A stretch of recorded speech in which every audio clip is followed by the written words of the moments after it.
Joy to the world, for peace shall come. Joy to the earth where truth is all, and joy to our hearts, goodwill to all. This third Sunday in Advent, we light 3 candles. We light the third candle as a symbol of joy. Not just any simple cheer, but the experience of joy that cannot be contained. Advent asks us to proclaim our gladness as a gift to the world, even when sorrow and uncertainty abound. May we share our hearts through our words, our music, and the way that we live our lives. Let the fullness of our joy lead to more freedom. The joy of God with us does not come as naive optimism or surface level feel goodness. Joy cannot be imposed from on high. Joy cannot be commanded. The joy of God with us is mingled with grief, exists side by side with mourning, knows that pain and death are all too real, but do not have the final word.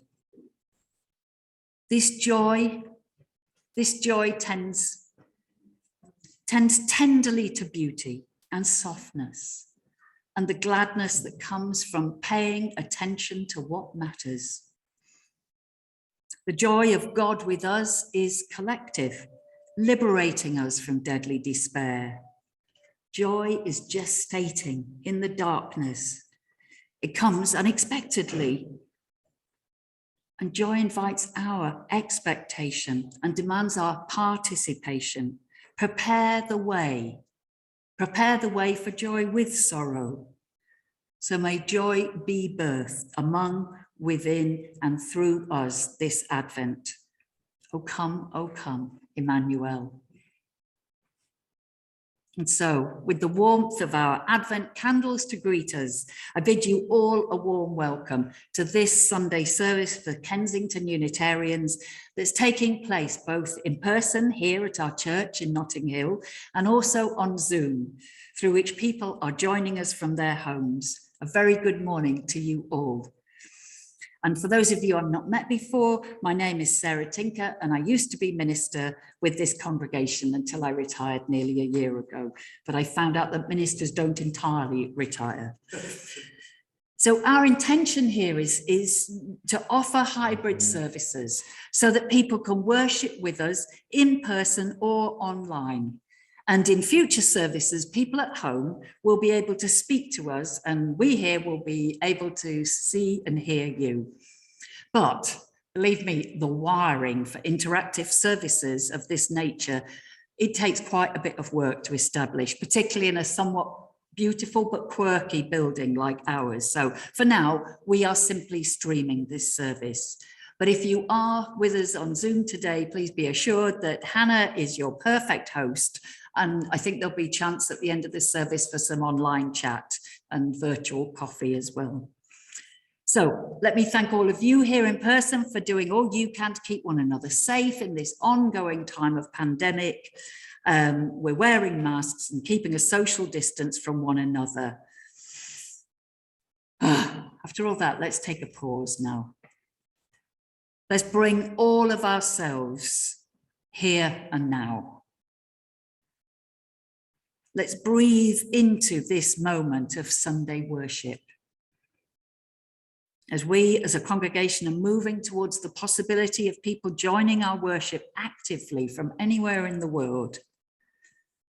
And let's breathe out and release any niggles and tensions as best we can, especially any tricky morning issues that you've had with journeys or other issues, any worries that are in your mind.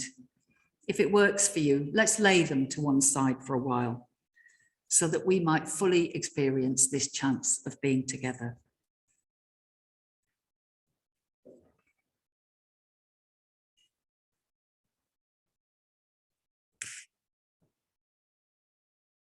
And I'm lighting this our chalice flame, It's connecting us with Unitarian and Unitarian Universalist communities the world over.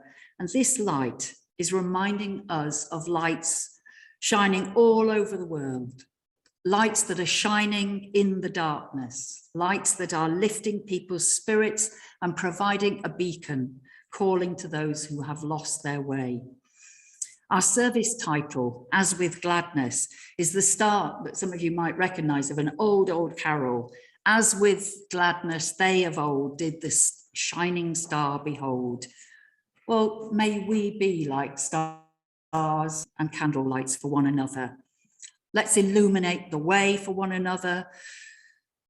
Because which of us has not felt at times lost and confused in this world, both troubled and joyful? And may this shared chalice flame, may it, because it's seen here now by us in person and by people online, may this one flame symbolically bring together these two elements of our community, Kensington Unitarians, together in person and online. One community, one congregation.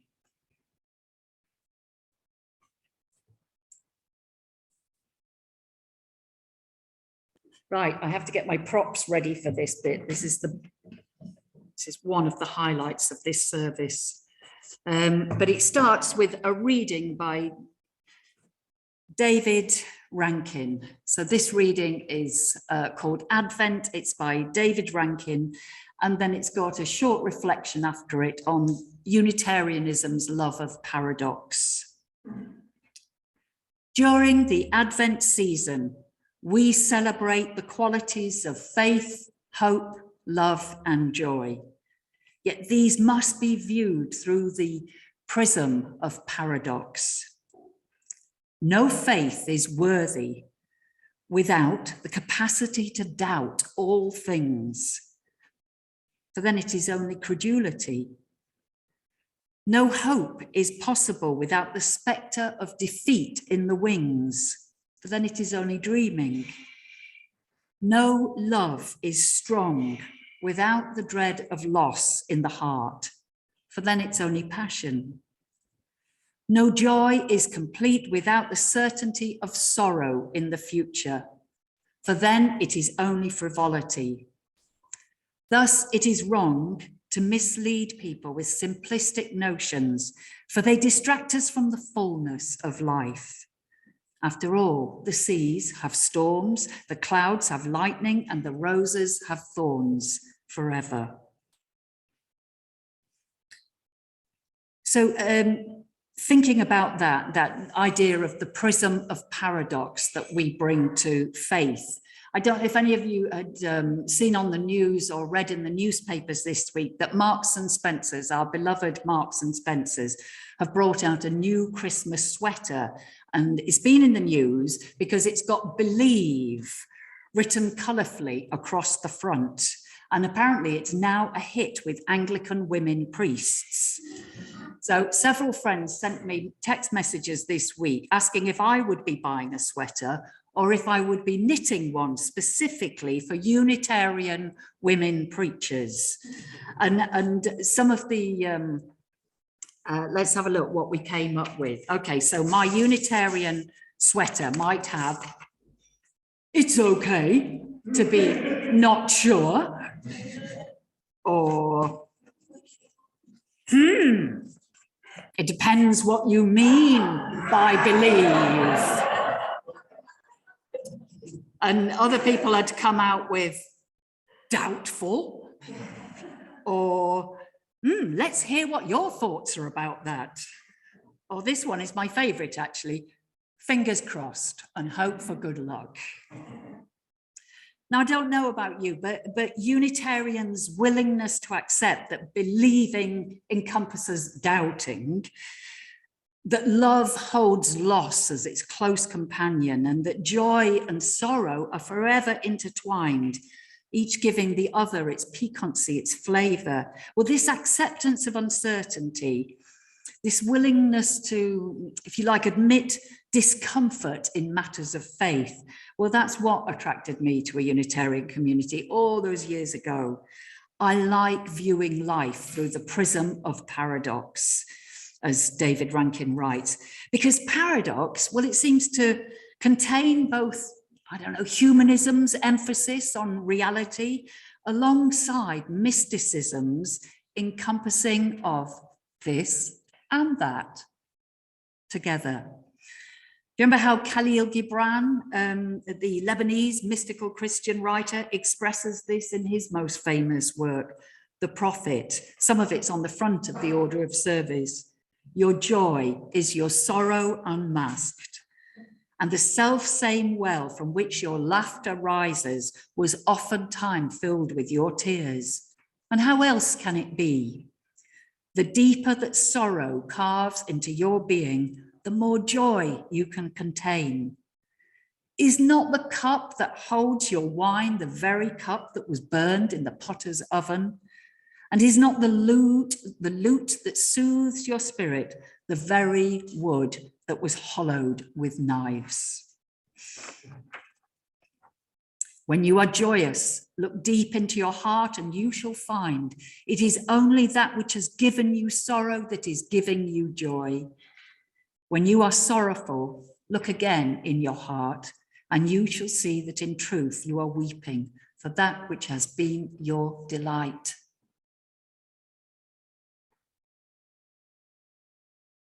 So let's take that prism of paradox into a time of prayer. And this is in recognition of Human Rights Day, which is marked on December the 10th, and International Migrants Day, which is marked on December the 18th. There's a week there.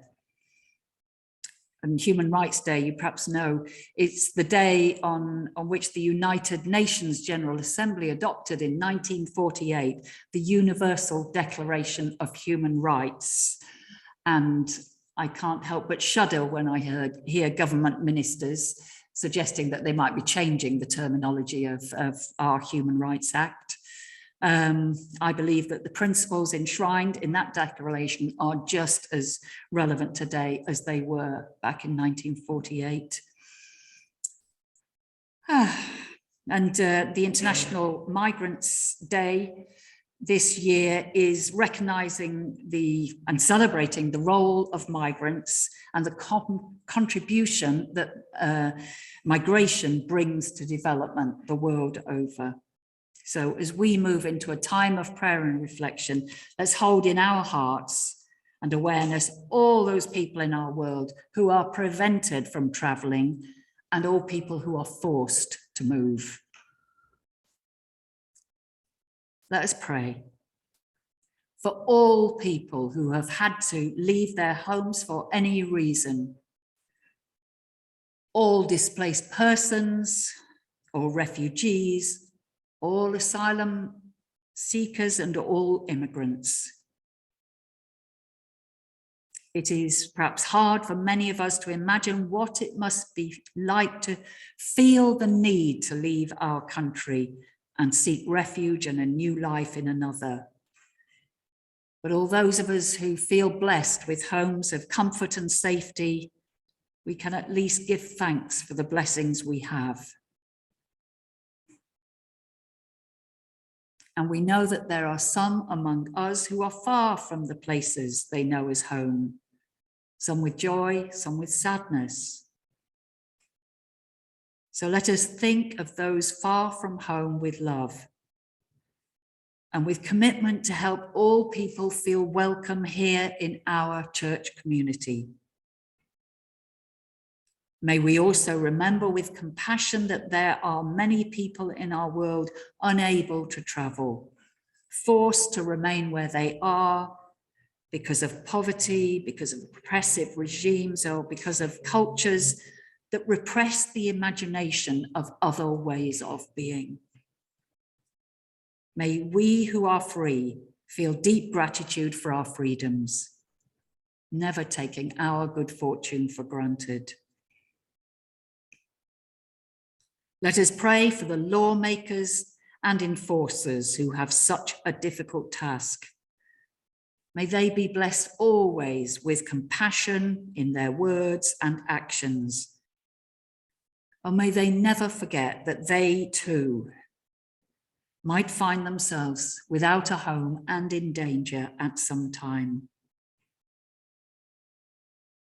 And when the words economic migrant are used to describe people that some developed countries are trying to shut out, oh, may we have the humility and the grasp of history required to remind us that our good fortune is based entirely on our ancestors moving about this earth to seek better conditions for themselves and for their offspring, us.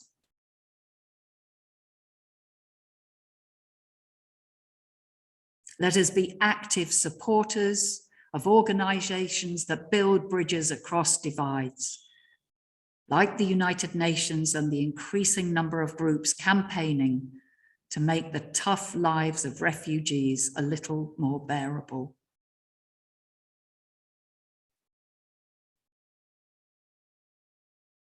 And in our own lives, let us never slip into complacency in our thinking,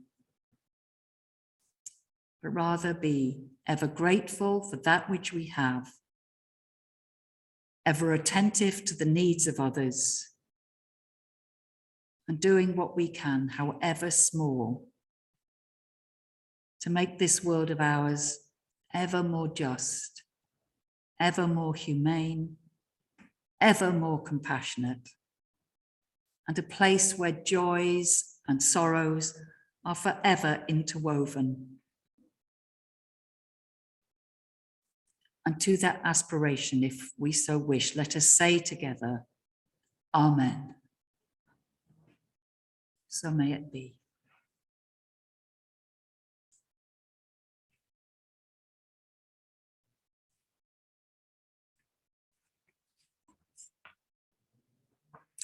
We're going to hear a beautiful French carol now, the Besançon carol.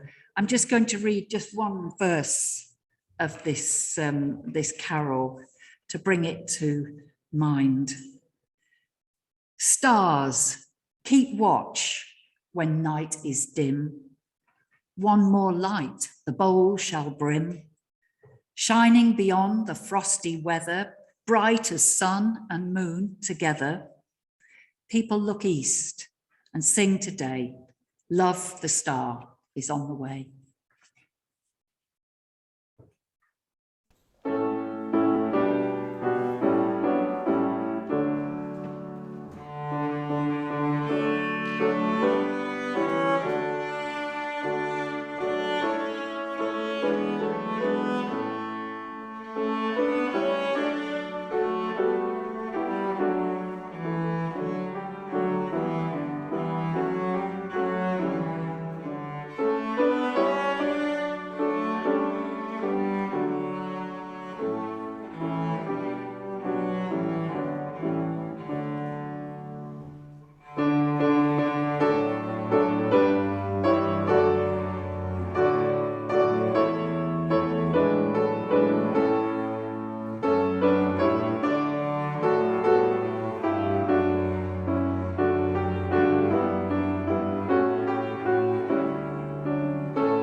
So we're entering the meditative time of our service now. This is a chance to turn inwards, go deeper. So you might want to ready yourselves by adjusting your position, getting comfy. Maybe putting down anything you don't need to have in your hands, or holding on tight to something that's important. Maybe softening your gaze or focusing on the candles or closing your eyes, whatever works best for you. This meditation invites us to consider the sorrows and joys that we are holding at present. It also mentions the possibility of holding the sorrows and joys of this world. And if any of that kind of imagery jars with you, it isn't what you need to focus on this morning, then please ignore me and think your own thoughts. Focus on something that works best for you. After a few more words from me, then we'll hold a good 3 minutes in silence together, which will be ended by more music. So, I don't know, straighten your back if that works for you, soften those shoulders. Let's imagine tension dropping away into the earth beneath our feet. And you might like to have your hands gently resting in your lap in a cupped shape, if that works for you. And with the gentle rhythm of our breathing helping to settle us, I invite you to imagine your cupped hands containing your life's sorrows and joys, your sources of gladness and sadness, held together, contained, perhaps by something greater than yourself, a sense perhaps that all life is here, that our individual experiences are mirrored by others who share this planet Earth home, each with hopes and fears, times of tears and times of laughter. Some of us acknowledge a power greater than ourselves that contains all. Others of us are comforted by recognizing that our human experiences are shared by others, that we are never truly alone in what we experience. Oh, though the illusion of aloneness can sometimes be so strong. And if it feels right for you now, I invite you to imagine holding the world's joys and sorrows in love and compassion, acknowledging both our powerlessness and the importance of witnessing what is, with that open and compassionate heart. And as we enter a shared stillness together now, we might continue to hold all that is, or imagine laying them in other safe hands or another safe place. Our joy is our sorrow unmasked. And the self-same well from which our laughter rises was oftentimes filled with our tears. Let's share these 3 minutes in silence together.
You Be Glad at That Star by Clark Wells.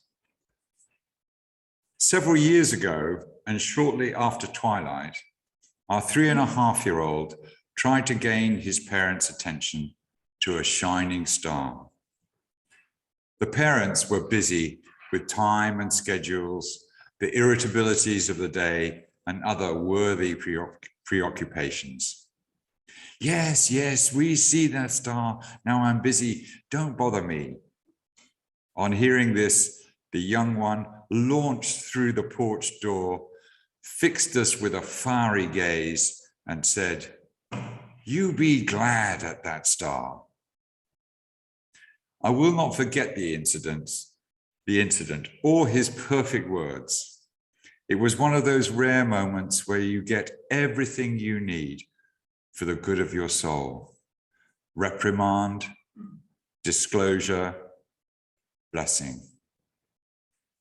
It was especially good for me, that surprising moment, because I am one who responds automatically and negatively to the usual exhortations to pause and be more appreciative of life, unquote.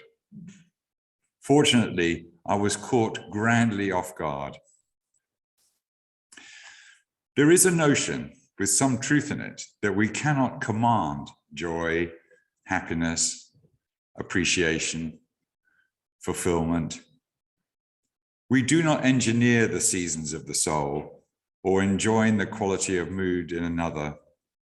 And yet, I do believe there is right and wisdom in that imperative declaration. You be glad at that star. If we cannot compel ourselves into a stellar gladness, we can at least clean the dust from the lens of our perception. If we cannot dictate our own fulfillment, we can at least steer in the right direction. If we cannot exact a guarantee for a more appreciative awareness of our world, for persons and stars and breathing and tastes and the incalculable gift of every day, we can at least prescribe some of the conditions through which an increased awareness is more likely to open up the skies for us and for our children. It is not always the great evils that obstruct and waylay our joy. It is our unnecessary and undignified surrender to the petty enemies. And I suggest it is our duty to scheme against them and make them subservient to human decree, time and schedules, our irritabilities of the day, and other worthy preoccupations. Matters more subtle and humane should command our lives. You be glad at that star.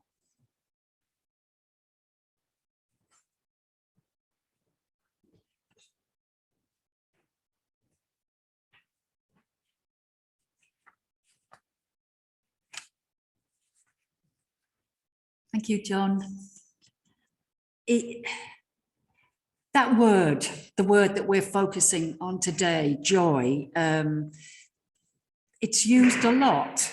It's used a lot in our society. And if you find yourself watching TV adverts at this time of year, well, you'd think that joy was a direct result of buying a new sofa for Christmas, of having a supermarket trolley stuffed full of food, of purchasing the most expensive toys and technology for your loved ones, particularly children.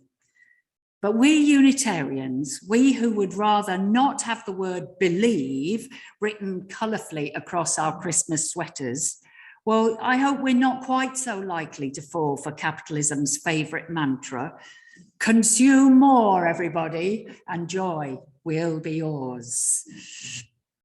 We're perhaps, I think, maybe a bit closer to gloomy old Wordsworth's thinking when he wrote that in getting and spending, we lay waste our powers.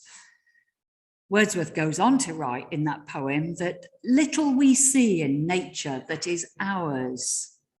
But I'm going to disagree with him there, because I think more and more of us are finding deep sources of joy in the natural world.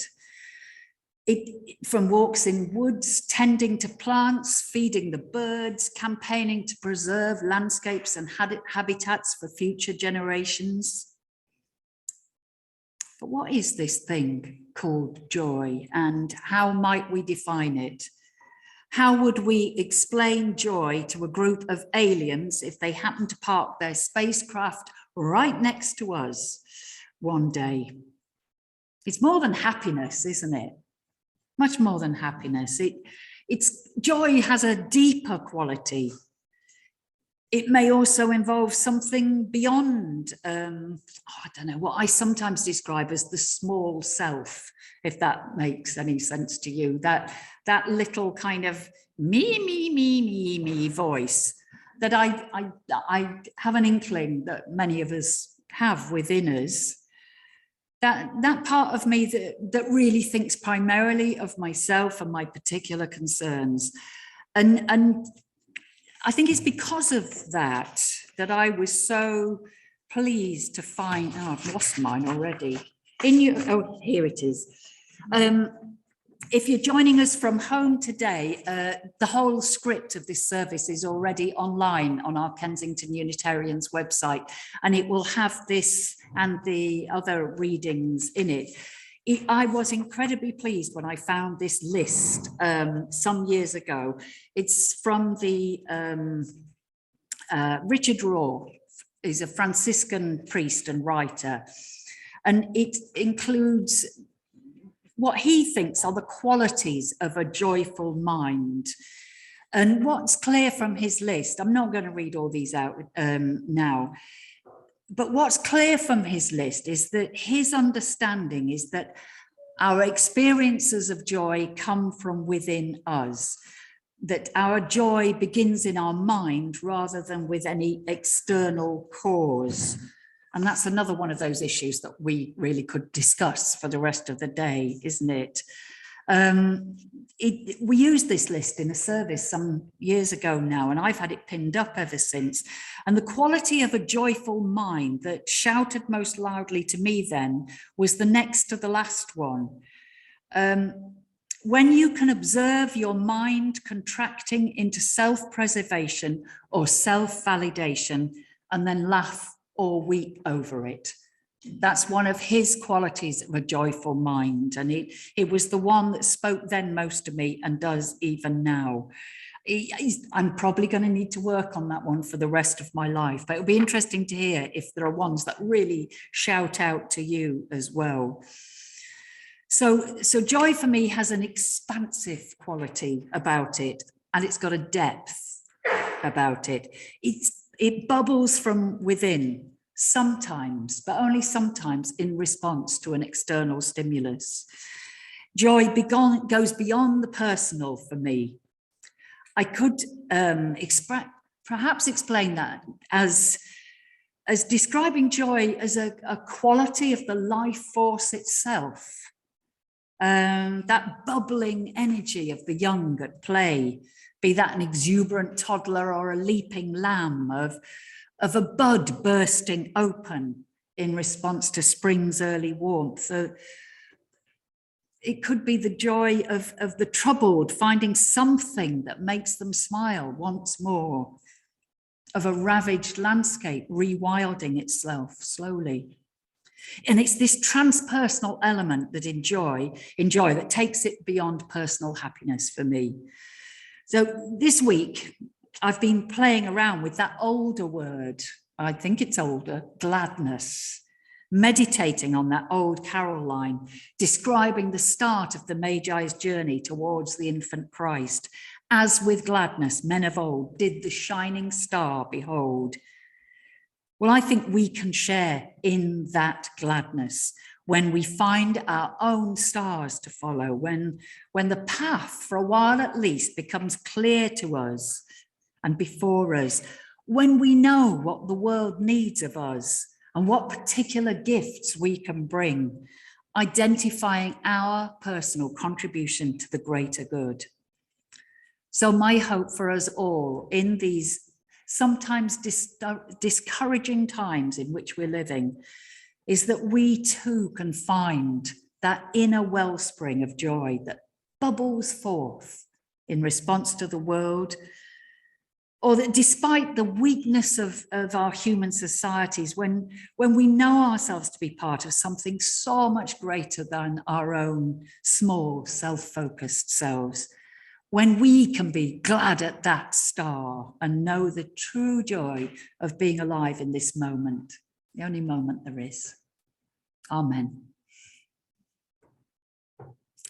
And I think we now have our announcements. I'm proud that even in these times of pandemic, we've got a complete back page of ways to keep yourselves engaged over this festive season. There is a walk. Let me just check my notes. First of all, I need to say thank you to our musicians. Oh, the joy of in-person music. It's such a treat. Yes.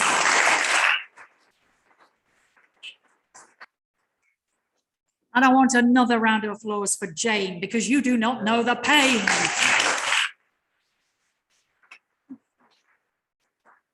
Some people were here before 8 o'clock this morning dealing with wires and chairs and other whatevers. It's a nightmare. And a thank you, Hannah, on Zoom for being our host there. Yeah, let's give her a wave. Hey. And if you want to stay after the service and have a chat, that's great. We're going to be in the garden or in the hall next door, so we can start to dismantle all that we've just wired up.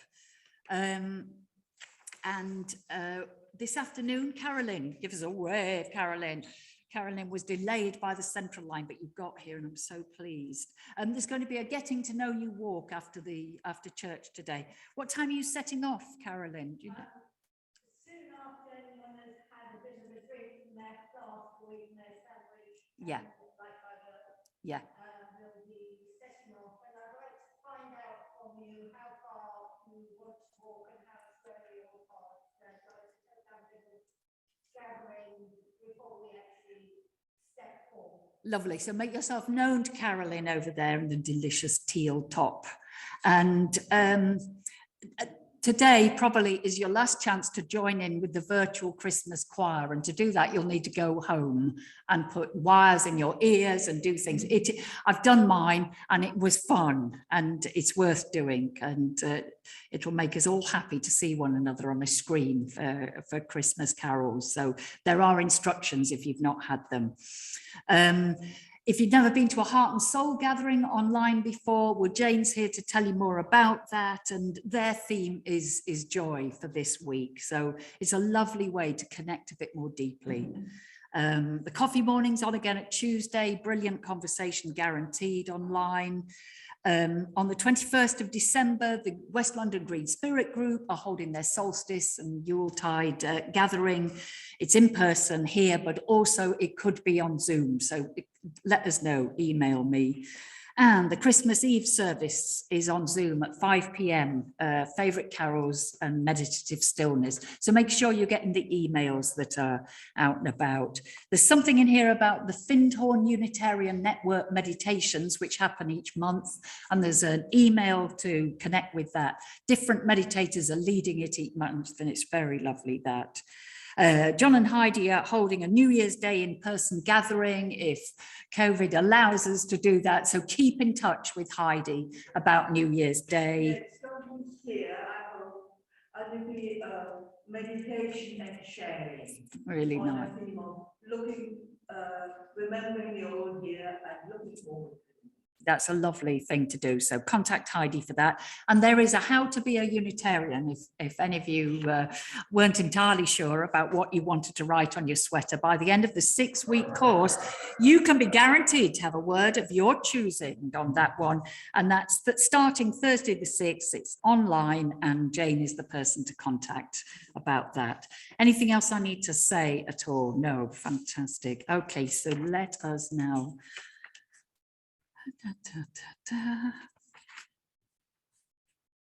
That's it. I just have to do a closing blessing. Let's just take a breath and quietly congratulate ourselves for actually making this happen.